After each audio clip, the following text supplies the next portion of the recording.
From a Mountain in Tibet, continuing from page 4.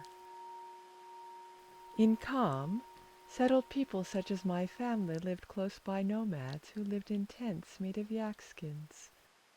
All of us Khampas, local from the Kham region, whether settled or nomad, had a place within a spiritual order that was governed by a monastic culture of monks, nuns, lamas, and tulkus, the reincarnated lamas who were given the honorific title Rinpoche, or Precious One. They were the heads of the monasteries. We revered the tulkus and observed the distinctions of a deeply hierarchical culture. But we received far more from the religious authorities than we ever paid them, either in money or in devotion. Buddhism is based on searching for wisdom and goodness that is within every single one of us. The teachings of the Buddha, which have been handed from generation to generation, are our guide to finding this wisdom and goodness within ourselves. We speak of the three jewels in Buddhism: the Buddha, the Dharma, the teachings, and the Sangha, the monastic community who embody and transmit the Dharma. In the Tibet of my childhood, none of us questioned any of this. It was the backdrop of our lives, so ingrained as to pass almost unnoticed, and the object of our absolute devotion. The character of our Tibetan Buddhist culture has sometimes been described by the West as magical and mystical, and now that I live in the West, I can see why. But for us, the acts of clairvoyance and dream prophecy that were, for example, deployed to identify the latest incarnation of a particular lineage of tulkus were no more magical or mystical than the electricity I now flick on with a switch when I enter my bathroom. Our way of being in the world and relating to one another and to every living creature was governed by a particular understanding of reality and of the power of the mind. Central to our worldview was the religious culture that had created exquisitely decorated temples and their delicate pastel-colored murals of lives of the saints and their gilded shrine rooms.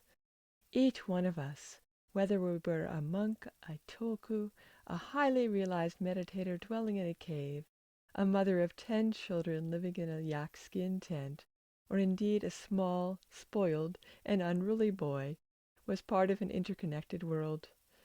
Not that any of that mattered to me when I was a young child, nor did I feel any particular spiritual resonance from my everyday life. Buddhism was as present as the air that I breathed, as the water of the stream, as the yak turd I slipped in when I fell while playing hide and seek.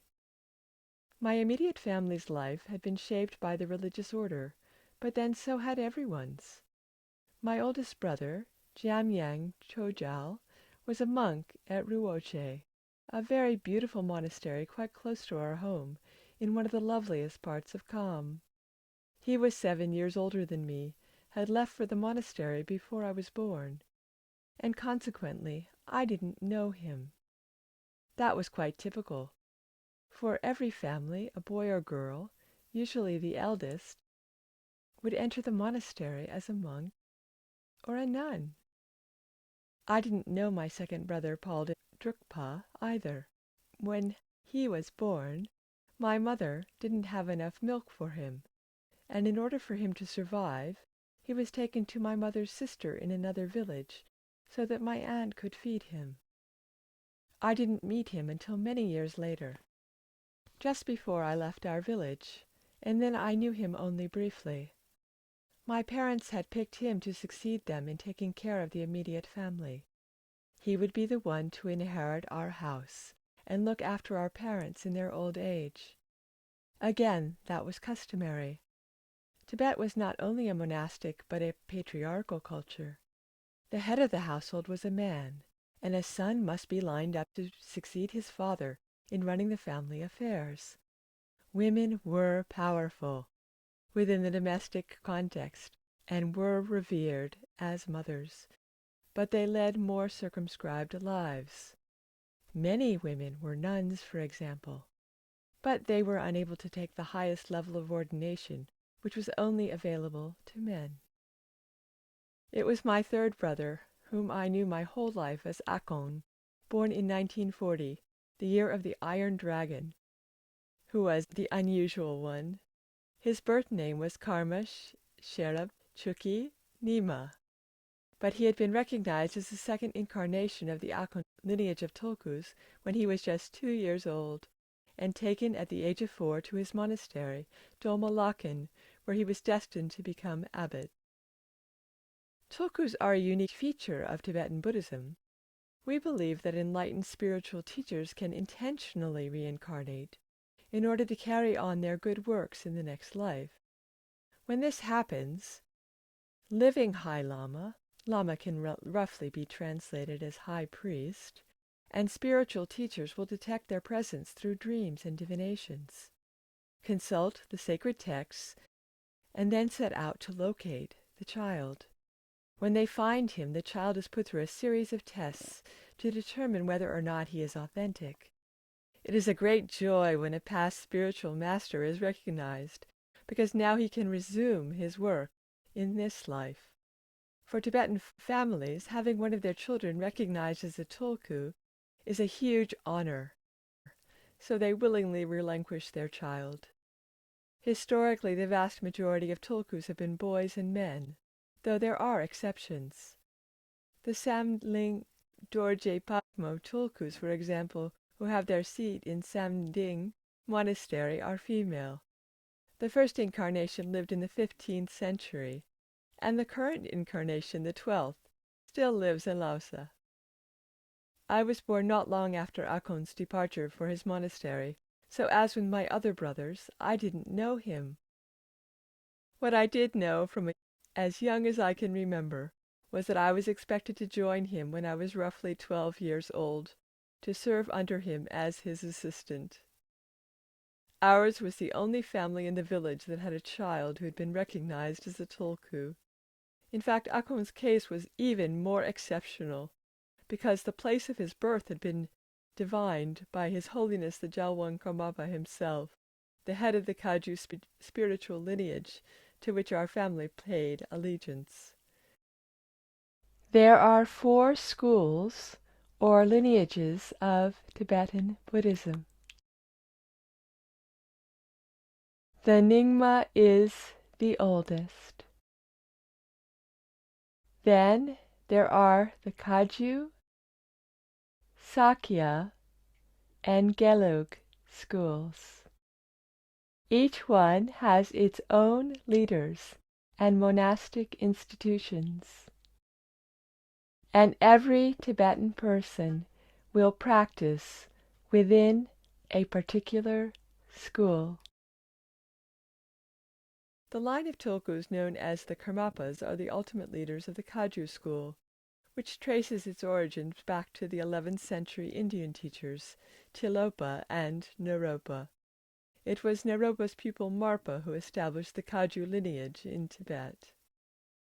What would you like to say? The remote place where he stayed, I can see why the people were so few and so remote, but I can see why they were so closely knitted to each other. Why they relied on each other? Aye, depended on each other. Because it was a small community. Yeah, and everyone had to depend on each other, you know.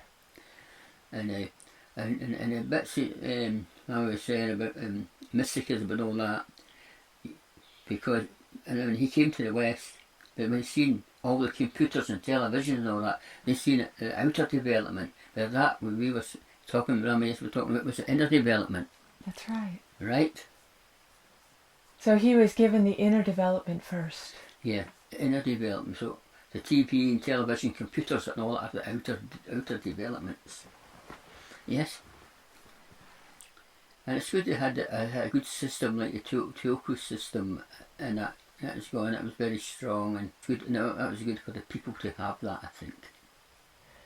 It gave them a focal point, didn't it? Yeah. Which was their spiritual development. And then they were promoting. They didn't have much entertainment, so when these lamas came to talk, it was their entertainment. That's when they got the entertainment, and and that was a good thing to get it that way.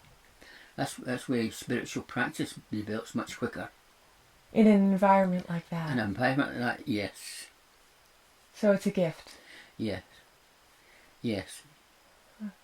Lama Yeshe Rinpoche is always saying the most beneficial wealth is the inner wealth. The inner wealth, yeah. No, in the West, they look at the outer wealth, right? Yes. The inner wealth. And that's a bit, the West is missing out in the inner wealth. And now some of the lamas are coming to the West. They're using computers now. They're getting a bit of the outer wealth as well. The outer side as well as the inner side. That's right. So it's seems to be working both ways. It sounds like we just started reading this book, but it sounds like Lama Yeshe Rinpoche is going to help us understand quite a lot in the book. That's right. And he's bringing up some very important themes that Aye. have guided his life and also are things that people come in contact with when they take an interest in Tibetan Buddhism. Yes. Aye. And so there'll be many, when at the end of the book, there'll be many questions to ask. Okay, looking forward to that. Is that plenty for today? That's plenty for today, yes. Okay, good. Thank you.